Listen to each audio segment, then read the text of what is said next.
Upgrade your game day with Team Toyota. Headed to the practice field or the stadium, we have a great selection of new trucks and SUVs to choose from. And with our lineup of over 200 certified used Toyotas, you can find the right fit for you or for your budget with 75 used cars under $20K. Don't get stuck on the sidelines. Our service centers are here to get you back on the road in no time. Visit one of our 3 locations at Princeton, Langhorne, or Glen Mills, or online at teamtoyota.net.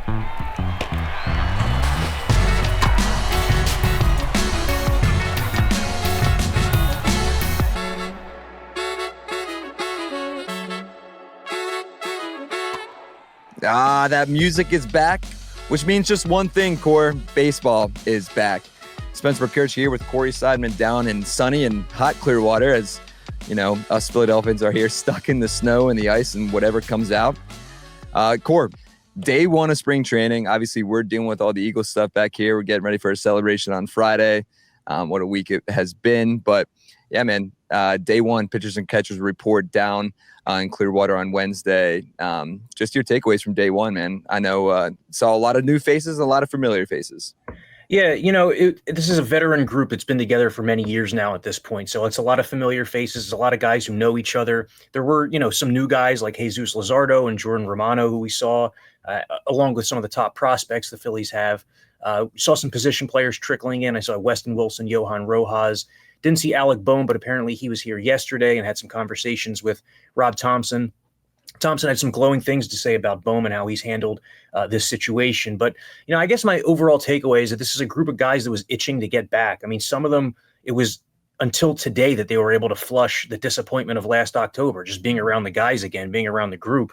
So, you know, there's confidence within that group. You know, there's all this national attention on the Dodgers, but this is a team that feels like they can compete with the Dodgers. They can compete with anybody. So, you know, lots going to be said. There's a lot of stuff that's speculated about. And, you know, you look at rosters on paper, the games are going to play out and dictate that. But, you know, this is a team that won 95 games last season and expects to do the same thing this season, if not be better.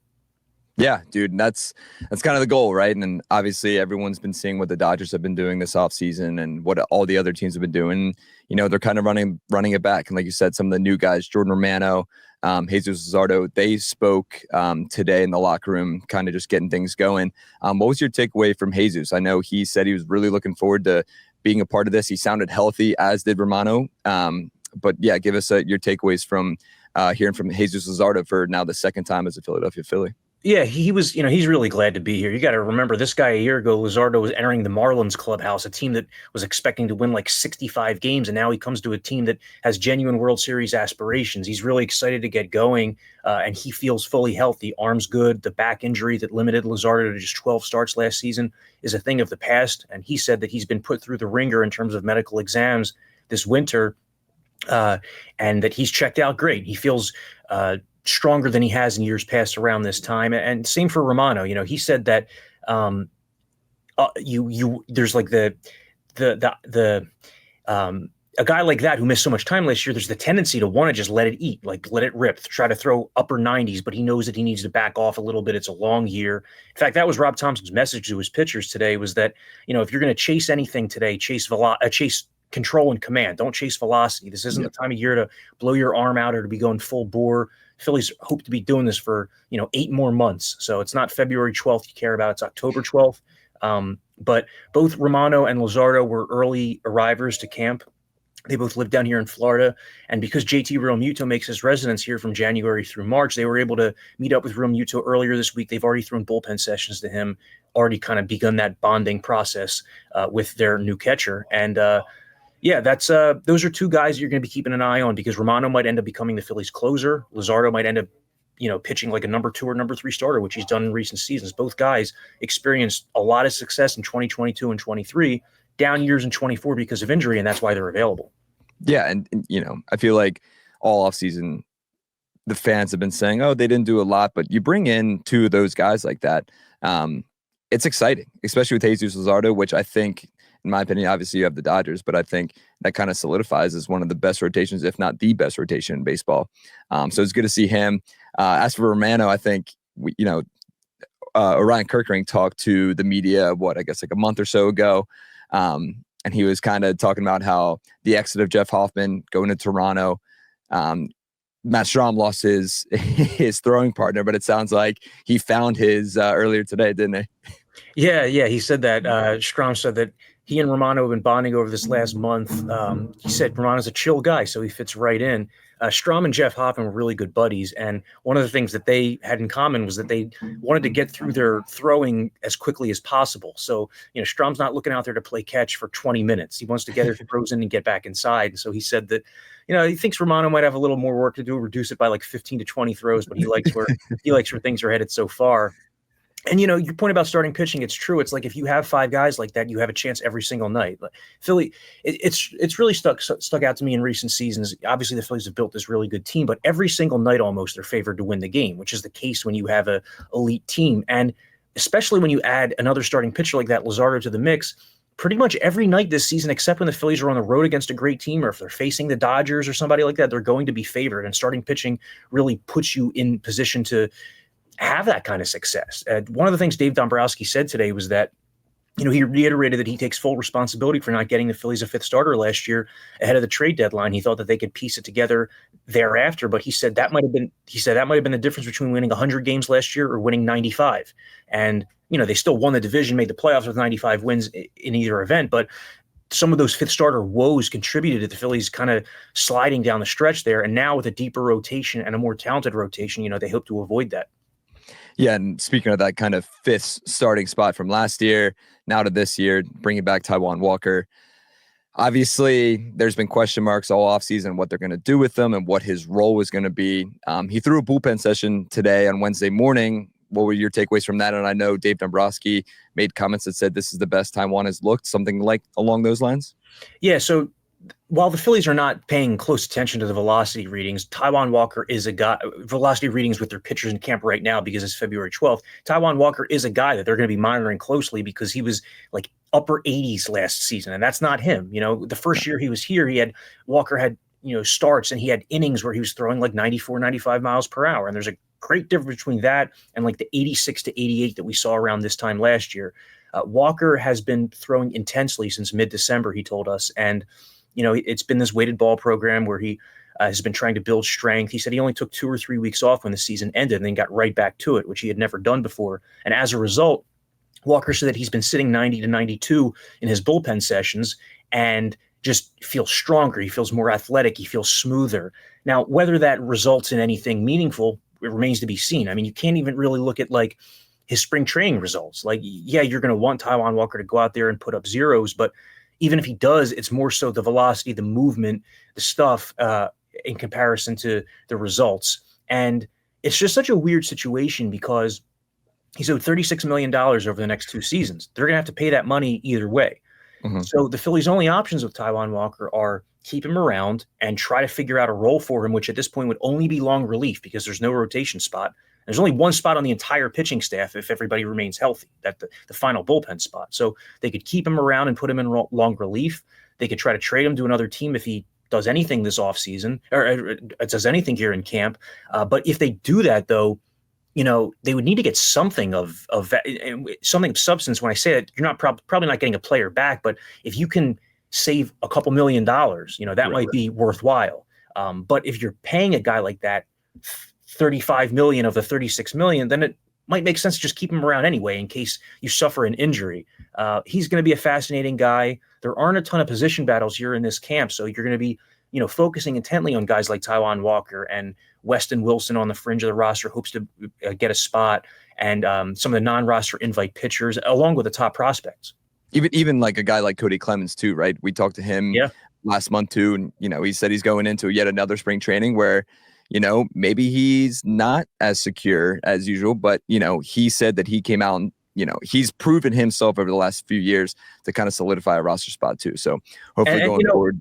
Yeah. And with that, I mean, contract options are going to play a big role in this. The Phillies are in a different position with a couple guys than they were last year. Rafael Marchand is now out of options. Cody Clemens is out of options. Buddy Kennedy is out of options. Can't move those guys freely back and forth to the minors anymore. So, correct. If you want to send Marchand down at the end of spring training, you're going to have to pass him through waivers. If you want to, same thing with Cody Clemens, and that's a guy you definitely lose because he belongs on a big league roster. If he's not here, he's going to be on someone else's bench.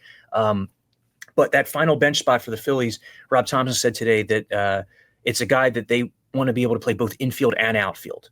Clemens can do that. Weston Wilson can do that. So I think the Phillies are pretty comfortable with one of those two guys. It's just, are they going to go with the left-handed bat or the right-handed bat if everybody stays healthy? As of now, I mean, this is day one of pitchers and catchers, but I would say that I think that Weston Wilson would have the inside track just because he's the right-handed hitter. But then again, you don't want to lose Cody Clemens for nothing. So kind of a good problem to have, that the amount of depth the Phillies have been able to build in terms of utility guys. How about it? And, I feel like the last few spring trainings, we have been worried about those roster spots and those position battles. But now, like you said, they can kind of just focus on that last bench spot and going forward. Kind of going back to Taijuan, Dave Dombrowski said that you can never have too much pitching today. And it is going to be interesting to see. And, I think everyone in Philadelphia, including Dave Dombrowski and Rob Thompson, are hoping to see that old Taijuan Walker come back. So looking forward to that. Speaking of another very exciting prospect, we saw Andrew Painter today. He walked out with Jesus Luzardo. Obviously, those two know each other from the South Florida connection. Jesus, when his introductory press conference, if that's what you want to call it, basically came out and said that him and Painter have been kind of friends and staying in contact over the last few years, just from being in that South Florida connection. They came out throwing the football, I guess, to kind of get things loose today early. Did you see Andrew kind of work on anything else today? First, the thing that stands out with Andrew Painter is that he's gigantic. He's 6'7". He's a big dude. He's 6'7", and he's filling out. A couple of years ago, he's just a high school kid. He's a teenager trying to make the team as a fifth starter. That's back in, 2023 at this point. Now, 2 years ago feels like forever. But, he's only getting bigger and bigger. You see why he's compared to some of these workhorse starting pitchers. And Dave Dombrowski reiterated today that he thinks that Andrew Painter can be a number one starter. And, the hope is that Andrew Painter can come up to this team in June, July, or August and contribute at the big league level. It's not a guarantee. He needs to stay healthy. He needs to perform at the minor league level, but they're going to go slow with him. Andrew Painter's not going to pitch in Grapefruit League games. He's going to go through a throwing program. He's going to build up gradually throughout this month of February and March. Then the Phillies are going to begin him starting some games in the minors, and he's probably going to steadily progress. And if they can get him up to the majors, that would be awesome. It would. I don't know what role they would ideally like to break him into, because they have a filled out rotation. And Dombrowski's comment today was like, we hope that we're having those difficult conversations in June, July, August. But if not, maybe he comes up for the first time as like a multi-inning reliever, and you have a guy who's able to throw like 99 miles per hour. What a weapon that would become. But overall, in terms of Andrew Painter, in terms of Aiden Miller and Justin Crawford, who are the other two top prospects in this camp, along with some others like Otto Kemp. But, Dombrowski said that when it comes to some of these really talented young players, that they can get there fast. They come fast. So Aiden Miller, he's not in the plans to be in the majors in 2025, but who knows? You never put anything out of the realm of possibility. And with Miller, I did find it interesting also that Dombrowski said that they're going to keep him at shortstop this spring. They're not going to experiment with him at different positions, that they think that he can be an actual major league shortstop defensively, offensively. So that was notable, because I think there was the idea that he could eventually make it to the majors as a third baseman. And maybe he does, based on who's here and who's not. But the Phillies are looking at Aiden Miller as of now as a shortstop. Which, dude, last spring training, I sat down with Aiden and kind of talked to him, and we did a little one-on-one with him, and he said that there's been times where he's been labeled as a third baseman. There's been times when he's been labeled as a shortstop. He told me last season that Preston Mattingly sees him as a starting shortstop. So now I guess Dave Dombrowski's comments today kind of solidify that. So that's very interesting. I don't know if it's a development per se. Well, yeah, and he has a lot of upside. This is a guy who last year, Aiden Miller, at 20 years old, was posting high 300s on base percentages in high A and double A. He's far younger than the average player in double A last year. He's 4 years younger than the average player there. And yet he's still showing that kind of selectivity, which it bodes well for his future development. And the Phillies have held these guys out of trades. There are a lot of players, a lot of good players that they could have acquired these last few years if they were willing to part with Painter or Aiden Miller or Crawford in the right trade. And they didn't do it because they feel that those guys can really help them soon, and because they need to infuse this roster with younger guys who don't cost as much. you mentioned earlier, and it's true that people have this, there's a portion of the fan base that has this idea that the Phillies haven't done much this offseason, but they have. And they have the second highest payroll in baseball with $306 million. So they've done a hell of a lot. They've done a lot more than many other teams. Correct. And I think it's going to start to show, as the next few weeks kind of come about, especially when we start to get into some games. Dude, you mentioned too, just kind of going back to the fifth starter spot and Dave Dombrowski's comments about you can never have too much pitching. We've talked about it so many times on this podcast, how lucky they have gotten with injuries with the two workhorses in Aaron Nola and Zach Wheeler. You never know. You never know. They're getting up there in age. The window could be closing on both of them a little bit, especially Wheeler. He's getting into his 37. I think he's going to be 37. You kind of have to bank on these guys staying healthy. And we've seen with Spencer Turnbull last year and some of those other guys where Tyler Phillips came up and kind of solidified that role. So you can never have too much pitching. And, if we do see Andrew Painter come through in July or August or something like that, that would just be a big bonus for the Phillies. And if Taijuan Walker becomes Taijuan Walker again, could also be a big beneficial or big benefit for the Phillies. Dude, just any more. I mean, so Wheeler, the contract runs through his age 37 season. This is going to be his age 35 year, but yeah, it's true. I mean, 35, you're starting to get older there, but he's been a beacon of health as a Philly. He's been so much healthier in his 30s than he was in his 20s. And a lot of that is because he's learned himself and his body and how to adjust things. And I think that something that could help this year with both of those guys, not that they need any help because they've been on the field every single start for like 6 straight seasons. But Rob Thompson said again today that, if a guy is at 60 pitches through 6 innings and he's cruising, as a manager, you don't want to take that guy out. It makes no sense to take him out. But based on the way the Phillies kind of slowed down toward the end last year, especially someone like Ranger Suarez, they might approach that differently. And so I followed up and I said, okay, but I mean, 60 pitches through 6 innings is still going to be a tough call to take a guy out like that. Does that mean you're really going to alter your approach? And Tom said it's going to be a case-by-case basis. But, I just think that overall philosophy, you're probably not going to see Zach Wheeler go 8-9 innings as regularly as you did in the last year, because it doesn't matter anymore. I guess it matters because the guy wants to get a Cy Young, but what really matters is how you perform for those 3-4 weeks in October. The Phillies have had great first halves. They've had great second halves. They've had great NLDS and NLCS. And all they need to do, as Matt Strahm said today, is just close the book. You need to be able to close the book. And that's what they're hoping this year is. The Eagles finish their season as dramatically and euphorically as any team possibly can. And now it's kind of funny that 3 days later, the Phillies begin a journey of their own that they hope ends in a similar celebration. You're telling me, man, it's the transition from Eagles to Phillies now. Just seeing, all the videos and pictures today from spring training, man, it got me excited. Even though we're still kind of in Eagles mode over here, we got to switch over to the Phillies very quickly. And like you said, they got to close the book this year, man.